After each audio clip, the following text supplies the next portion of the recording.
activity that began in you in an accelerated way came through your involvement in a kind of youth group that you and a couple of the other members of the band got involved in, and you started studying the scriptures, and you really got into it quite a bit in those days. I never had any problems with Christ, but Christians were always a bit of a problem for me, and I used to avoid them if I could. I found them always to be completely disinterested culturally, politically. I found it very hard to relax with them. They seemed strange to me. I'm sure I was strange to them. And yet, through all of this, I met in school, I met some people who knew the scriptures. It was quite a moment there when people got very interested in the early church and the possibilities of imitating the early church. But Christians can be very judgmental, and particularly the way people look, the way they carry on. They tend to judge people by surface problems.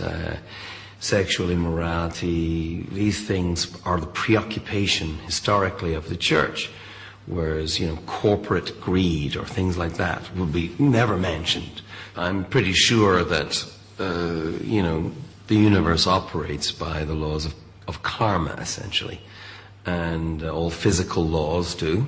And, what you put out comes back against you, Then enters the story of grace, which really is the story of Christ, and which turned this view of the universe upside down.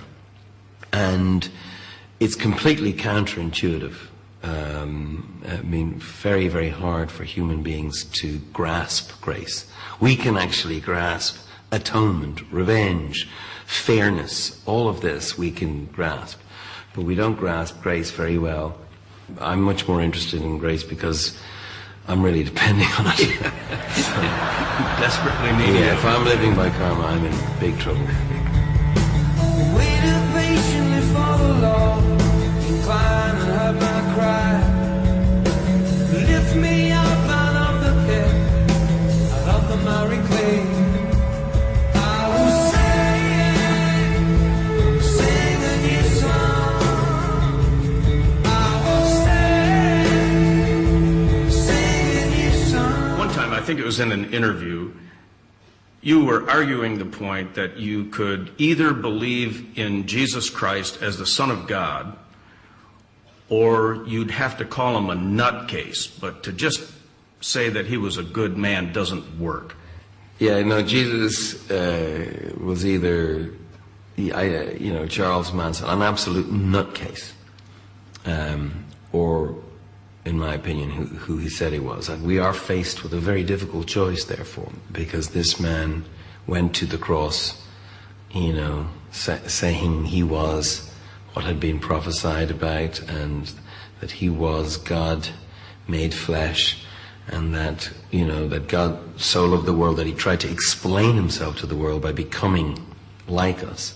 And I'm so fascinated by the idea of the child born in, straw poverty.